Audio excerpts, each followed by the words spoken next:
Alrighty, g'day guys, welcome to the Legion TD 3.46M patch review. So I think I might have actually missed the last one before this as well, so we'll go through that one real quick as well.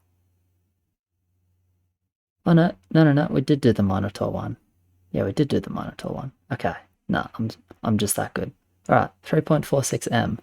Sorry about that, bit scuffed already, but wouldn't be me if it wasn't. Anyway, command-greed to check total gold gained from greed blood wolves. That's sick, but we'll let you know what those are in a sec. Okay, so sends Maiden of Pain. Yep, the immunity doesn't proc in mid anymore, which is such a nice change. Still an excellent unit at breaking lanes, but it doesn't feel like 3 maidens in mid just kill whatever's in mid while taking absolutely no damage because you just proc their immunity. So that was really toxic, and I'm glad that's not a thing anymore. Maiden is still great for what it does. It's just less problematic if you actually manage to hold and your team doesn't, which is, quite common in this game, in this meta. Right, little HP increase for Frostwolf. Relatively meaningless, but it's nice for Frostwolf. It's like a little bit better on 10, I think, is mostly when the HP matters. Beyond that, it's really just for the aura. Right, Bandit, a little bit of extra damage, a little bit of extra attack speed. This actually gives Bandit some nice teeth. The attack speed is very minor, but the damage is relevant considering the bounce. So that's pretty cool. Maybe we'll see a few more Bandits on 10. Right, Chariot, fairly reasonable attack speed increase. Now does extra damage to King, which is cool. And then Splash no longer damages the friendly creep wave. That is probably an important change. So when Chariot just helped the opponent clear the wave, it was not a very good send. It's honestly probably still not a very good send, but it might get teched in occasionally. Versus things like Ig, specifically.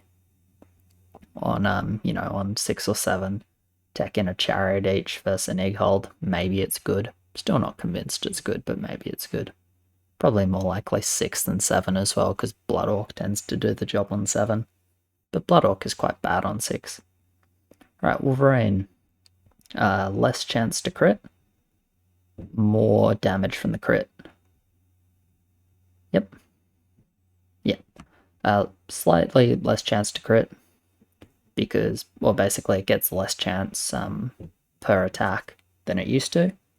But the crit does a bit more damage. I think the idea of this is that a mineral crit on a boss that has on a Velen, a level 10 boss that has the fur buff, a very, very small chance to not actually kill the boss.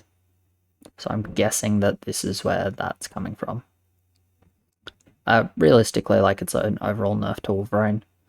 But I think that's fine. The Wolverine is still going to be good for 10 in some spots. Just slightly less dominant. Honestly, maybe more than slightly less dominant. Definitely less dominant on 10, which I think is overall a healthy thing. But if you have a good setup for Wolverine and you need them for 10, then they'll still do the job, which is good. Outcast and Forsaken one, attack range increased to 180. This is interesting. I could see it actually potentially making Forsaken one specifically slightly more difficult to use. It is overall better for the unit. But you do need to be careful with how you build them now. Because especially if you're doing the unsurrounded damage return for level 7, you obviously want those tanking, which will be in some setups with other melee units perhaps slightly more difficult with the range increase, but overall should be a minor buff. Realistically, this isn't going to make these units get used if they're not used already. That's my take on it, and they're really not used already. I don't think they're actually completely terrible, but definitely not exciting. Alright, Berserker. So Monk costs 2 food, it now costs 2 food to upgrade the Monk as well. It's definitely a nerf, but realistically it's quite minor. So, yeah, it's fine. Doesn't do a lot. But Berserker's strong, so I don't hate making it slightly more awkward to build. Dwarf King, very, very, very slightly slower attack speed. Same nerf for Bronzebeard. And then less strikes and longer cooldown on the spell from the upgraded one. Honestly, this is it is just a nudge. I think this one probably matters the most. Definitely nerfing the damage on the spell is probably with the reduced lightning, is probably the biggest nerf there. Realistically, Dwarf King, I'd say that's an extremely minor nerf, and the upgraded one is like definitely a bit more noticeable. I don't think the cooldown increase is that significant, although you may see that be relevant on 15 and levels like that in some setups. Things like level 10, it's not relevant at all, the cooldown.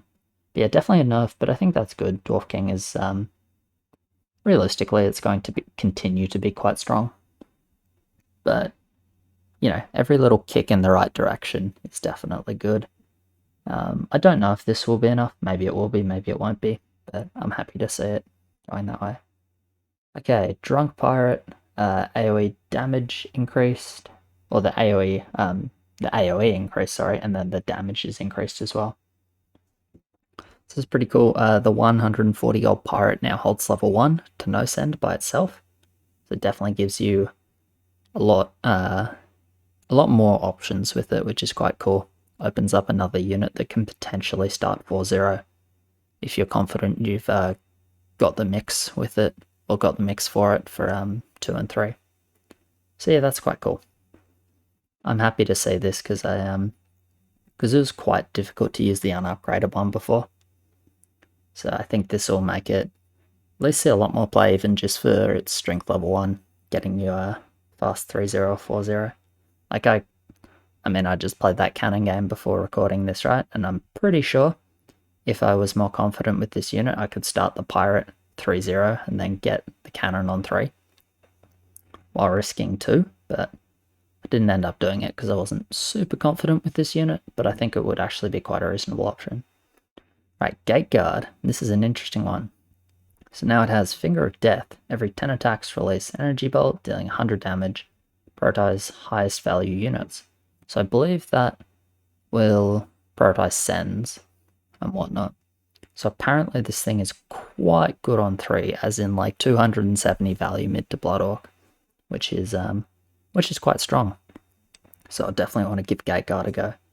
Harbinger gets essentially the same spell, but more damage and 5% more damage, more base damage plus 5%.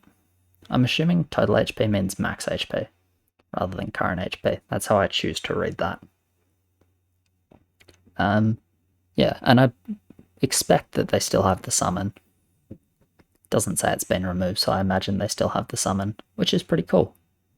So yeah, definitely give Gateguard and the upgraded Harbinger a bit more teeth. Still potentially slightly difficult to use too many of them because they are quite weak on level 5, so you definitely need something that like will deal with level 5 for you. But if you have that, definitely could be quite nice. Alright, now Blood Raider. So Blood Raider, you have 3 potential upgrades for your Raider, or for the Wolf. For the Wolf of the Raider once you upgrade it. So first one, Gluttony, costs 60 gold, and it gives the Wolf, this is the one we saw in that cannon game, gives it more HP, more armor, more damage, but less attack speed. Cool. Tanky Wolf. Greed, 15, so you pay 15 gold, and then 7% chance to generate 5 gold on every attack. I mean, this is pretty fun. I don't think it will be that good, to be completely honest. Like, this could potentially take a long time to give you your value back. The Wolf is relatively squishy, so I wouldn't count on it attacking that many times. I mean, it definitely could work. It's definitely fun, so I'd like it. I guess, honestly, the biggest complaint I'd have about this is Raider is 90 gold. The upgrade is 150 gold. So if you start with the upgraded Raider, it's 240 gold. So you can't start with Greed level 1.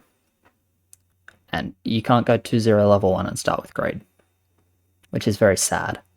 Because I feel like that would be... I mean, it's probably a good thing in terms of balance, because imagine if it just proc like 6 times on level 1, then you just win the game.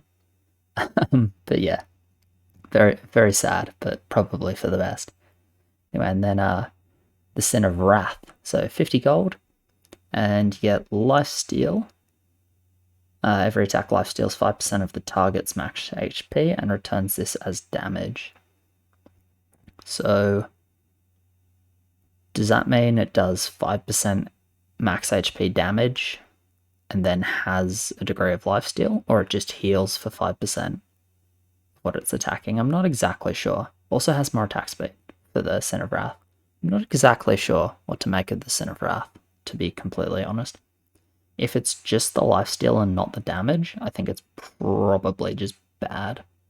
If it is the lifesteal as well as the damage, then it's a lot more interesting. That's my take on it, at least. But yeah, nice changes to Raider and Gateguard. Because, you know, they had their fringe uses, but realistically, they were relatively weak units. Right, next up we've got Warden, so the blink literally just procs more often. Cool. Warden will still be used when it's used, which is not very often, quite frankly, but a little bit better. Now, Pandaren, I'm just going to tab out very, very quickly. Okay, all good. Pandaren, so now has Frostbite ability, all units attack will shatter on death, dealing 5 damage to 4 nearby units. Cool. And the Frost Nova is gone because that was just jank. The Frostwolf, the unupgraded panda, has like a small version of that. So I haven't played with the panda, but this is interesting in terms of some AoE. Could give it some teeth in a mix with like cannon or something like that. But yeah, we'll have to try it and see how it goes. So that'll be that for the patch review. Hope you guys enjoyed. Got to get some more games to figure out all of this stuff, of course, but yeah, it's interesting. I like it overall. I think pretty much everything is going in the right direction in my eyes. So yeah, cheers very much for watching, guys. Appreciate it, and I will catch you in the next one.